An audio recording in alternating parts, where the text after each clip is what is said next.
Então, chegamos ao nosso terceiro vídeo, né? No qual vamos falar sobre os tipos de rede. Eu gosto sempre de deixar essa mensagenzinha chamativa, né? E a cada dia temos uma aplicação dos nichos, ambientes, que podemos implementar redes de computadores. Então, seja, é uma frase normalmente retirada do texto que eu vou trabalhar. Tipos de rede. Tratando de rede de computadores, sabemos que ela consiste em diversos dispositivos que estão interligados e compartilhando recursos e informações entre si. Essas redes estão presentes nos mais diversos ambientes, como residências, escritórios, campos, etc. E a cada dia temos uma aplicação dos nichos, né, que podemos implementar redes de computadores. Para entender o tipo de rede existente, foram realizadas classificações para essa definição. A gente tem a classificação geográfica, que é enquanto seu alcance, e a hierárquica, que é quanto a hierarquia da topologia funciona, né? Vamos agora abordar esses modelos de classificação. Uma coisinha, vocês vão ver que tem textos aqui que são totalmente ditos por mim, outros não, durante essas aulas aí. Então, no finalzinho tem as referências, tá, no material dos reais autores ali, normalmente eu cito eles também. Primeiro vamos falar em relação à classificação geográfica da rede. Essa imagem eu peguei do Google, tá? Pesquisei lá. Acho que também está na minha fonte final, lá tem sobre quem que é o autor. E a gente tem aqui as redes divididas, né? LAN, redes locais, MAN, redes metropolitanas e WAN, que é a própria internet, que é a rede de longo alcance geográfico. Neste quesito, né, da classificação, as redes são classificadas quanto ao alcance das mesmas, sendo que diversas classificações são propostas como formas de caracterização desse tipo de redes, conforme os tópicos a seguir. A gente também tem a rede PAN, que é uma rede totalmente pessoal. A LAN, que é a rede local, salas, escritórios, casa. A MAN, que é uma interligação metropolitana ali, né, dentro da mesma região. E a WAN, que são as conexões de LANs, MANs a nível mundial. Vamos começar falando sobre a rede PAN, né? Uma PAN, uma rede de área pessoal, constitui-se de uma rede de computadores formadas por dispositivos, muito próximos uns dos outros. Como exemplo desse tipo de rede, pode-se citar 2 notebooks em uma sala trocando informações, ou até mesmo interligados a uma impressora, ou até mesmo quando a gente chega ali, não sei se alguém fazendo curso técnico em redes, informática, já fez o teste, né, de configurar um roteador e deixar todo mundo na sala conectar naquele mesmo rede sem fio, né? E poder trocar essas informações ali. Compartilhar informações, trocar essas informações. Eu tenho uma rede pessoal ali. A rede doméstica, ela é uma rede pessoal? É. Mas por que também ela é categorizada como rede LAN? Porque a PAN é uma subcategoria da LAN. Só que com o tempo, né, as pessoas começaram a utilizar para a rede doméstica PAN, porque normalmente você em casa não trabalha com a rede, né? Apesar que hoje a gente tem o home office aí. Mas chegou um período que não, que as pessoas só tinham aquela rede em casa, tá um celular conectado no Wi-Fi, a Smart TV. Então é uma rede totalmente voltada para uso pessoal. Já a rede LAN, né, é uma rede de área local, também muito chamada de rede local de computadores. Ela corresponde a uma rede que possui uma cobertura limitada quanto à extensão geográfica que pode atuar. Esse tipo de rede é geralmente composta por computadores conectados entre si através de dispositivos tecnológicos, né, como as placas de rede, switches, hubs, bridge, entre outros aí. Ela possibilita então a troca e compartilhamento de recursos ali, tá? Notem que a gente tem uma simbologia bem bacana, né? Aqui a gente tem um switch roteador. A gente poderia falar que esse roteador doméstico que a gente tem hoje é um roteador modem, né? Temos 3 computadores conectados. Vocês vão ver que há versões bem antigas citadas aqui, né? O Windows XP, o Windows Workgroups, né? Grupo de trabalho do Windows, o Windows Fork 3.1 e o Windows 98 SE. Elas estão na mesma faixa de endereço IP, né? O 92680. Mesma faixa, mesma categoria, é um IP classe C. E aqui, antes do modem aqui do roteador, a gente tem um cable modem, né? Um cable modem. Ou seja, é uma rede cabeada, né? Provavelmente daquelas visão de operadoras como a Sky, né? Hoje em dia a Vivo faz isso, mas agora está todo mundo virando para fibra. E a gente tem então a nuvem, que é o símbolo de internet, o raio, que é símbolo de conexão WAN. Uma rede local de computadores é utilizada com frequência para conectar computadores em rede, servidores, dispositivos eletrônicos diversos. Vamos colocar mais os móveis ali, né? Os dispositivos móveis, tablet, netbooks, notebooks, entre outros, smartphone mesmo. Sua limitação geográfica faz com que as LANs sejam utilizadas em casas, escritórios, escolas, empresas, entre outros locais, né? Então está bem limitado ali. Temos as redes também do tipo MAN, ou redes metropolitanas. Ela corresponde a uma rede de computadores que compreende um espaço de média dimensão. Ou seja, região, cidade, campus, entre outros aí. Geralmente uma MAN está associada à interligação de várias LANs e é considerada uma parte menor de uma WAN. Quer um exemplo de rede MAN? Eu não sei se está aqui no material, se eu coloquei. São as operadoras de internet. Elas são redes normalmente MANs. Um centro, né, uma operadora de internet, um IPS, né, ela normalmente trabalha numa cidade, numa região. Então, ela tem uma conexão MAN. Dentro dessa conexão MAN, normalmente ela vai validar um IP público para que seus usuários naveguem, tá?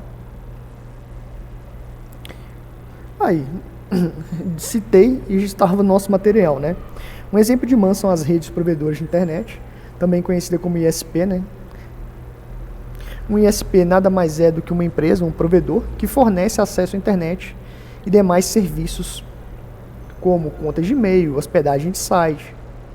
Hoje em dia tem um VoIP também, muito oferecido pelos provedores, entre outros aí. Todos esses serviços são permitidos mediante o pagamento de uma mensalidade ou taxa. As informações de conexões a essa rede podem ser através de uma linha telefônica, o dial-up, né? Uma conexão de banda larga via wireless, cabo, DSL. E as redes dos provedores, né, são exemplos clássicos de rede MAN. Agora a gente chega nas redes WANs, né? Ou Wide Area Network, né? As redes de longa distância, que corresponde a uma rede de computador que abrange uma grande área geográfica. Como eu disse antes, normalmente a classificação que a gente vai dar para uma rede WAN é uma rede que ultrapassa dimensões metropolitanas de cidade, né? Atinge estado, países, continente, vamos dizer assim. O que vale a gente começar a pensar? Uma rede LAN é uma rede local. Uma rede metropolitana é uma interconexão de redes locais a um certo alcance.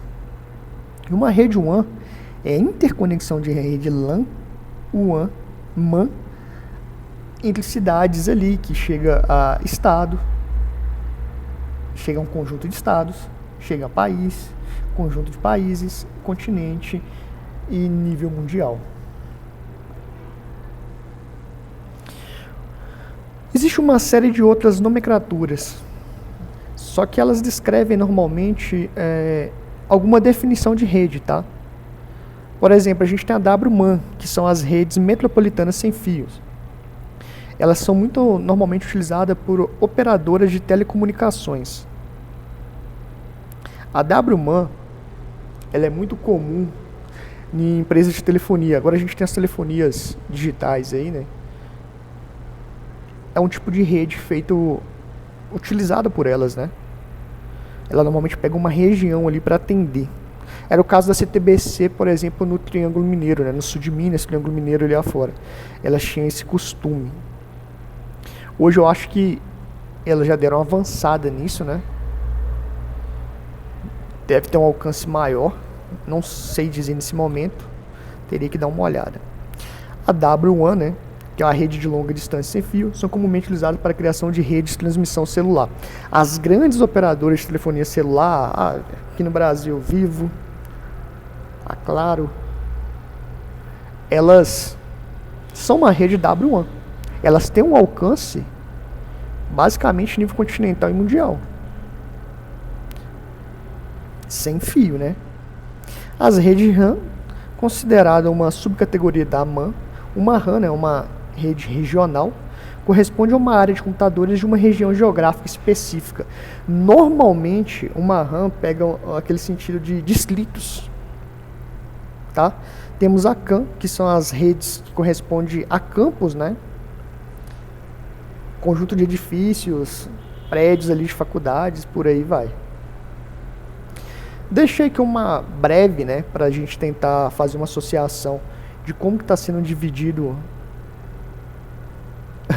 por alcance geográfico essas redes, né? Até 1 metro ali, PAN 10, 100, estourando 1 quilômetro a gente tem as redes LANs.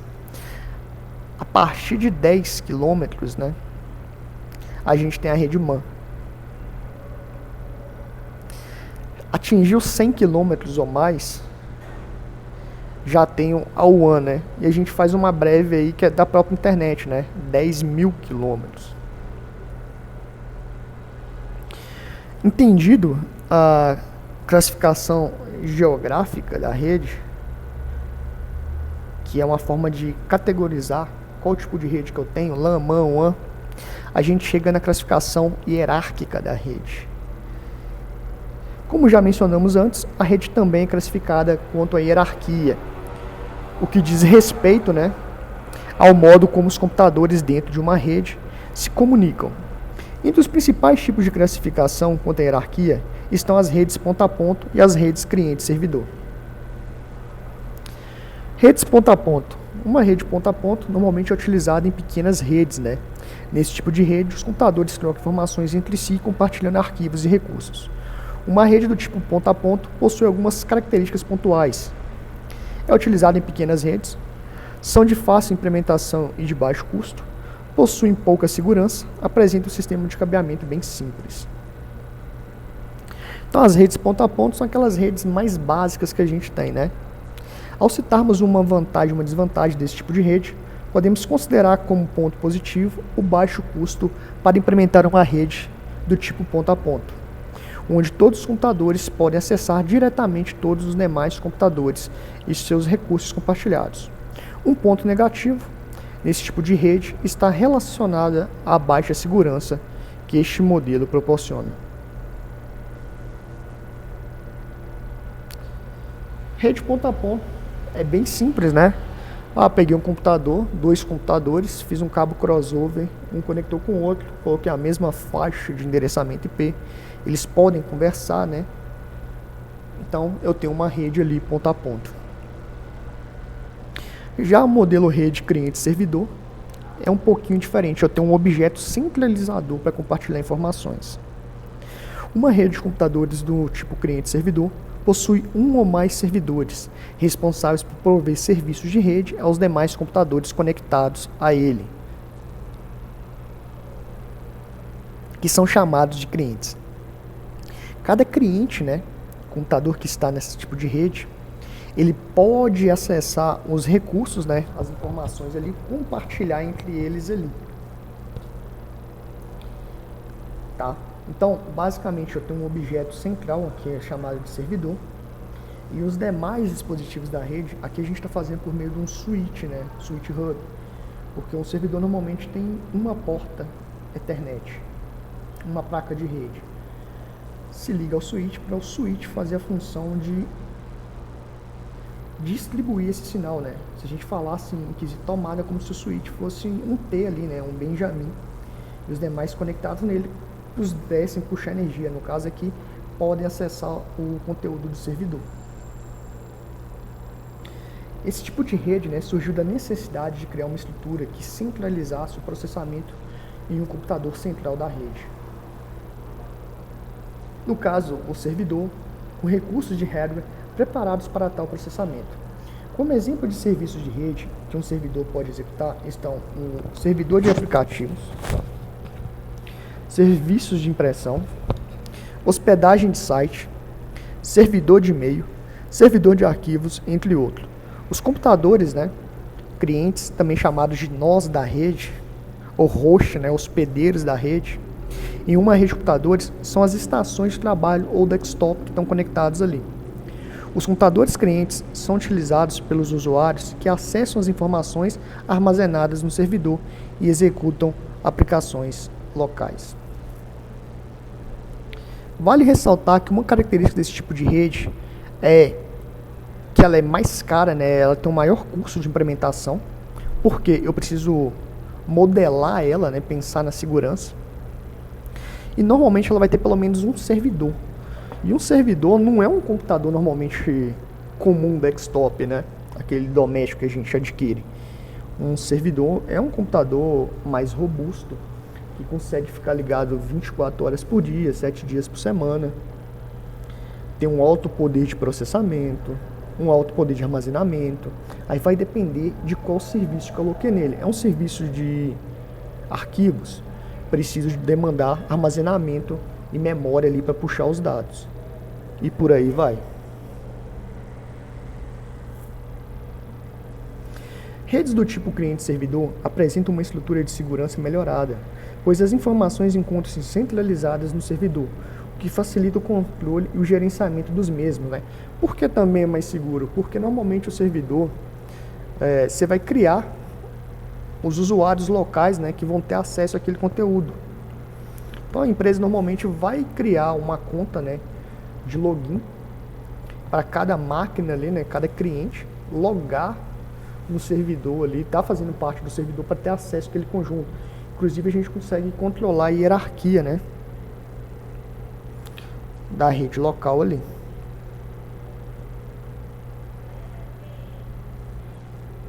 Então, nesse tipo de rede, não há tolerância a falhas, como existem em sistemas descentralizados, haja visto um único sistema centralizado de informações. Então, vamos a uma definição aqui. Sobre servidores, tá? Um servidor de rede é um computador projetado para suportar a execução de várias tarefas que exigem bastante do hardware, como disco rígido e processador. Diferentemente de uma estação de trabalho cliente, que não possui características para realizar o trabalho de um servidor. Um computador doméstico, ele não é o mesmo que um servidor. O computador doméstico é feito para trabalhar ali 8 horas por dia, 10, 12 horas estourando. Porque ele não tem estrutura para isso. O servidor não. Ele é projetado para ser 24 horas por dia. E atender uma alta demanda, né? Software, né? No contexto do software para servidores, deve prover serviços usuais para atender os clientes de rede. O servidor também, ele tem um sistema operacional próprio. Não é esse Windows, por exemplo, doméstico, não é o Ubuntu, né, desktop. Apesar que no mundo Linux a gente consegue prover serviços de qualidade, né, em cima das distribuições básicas. A gente tem os sistemas operacionais próprios para o servidor. O Windows Server, o Linux Ubuntu Server, o Linux Debian Server, Red Hat Server, por aí se vai. Bom, esse vídeo ficou mais longo, né, mas é porque o assunto era mais robusto. E aguardo vocês para o quarto vídeo nosso aí.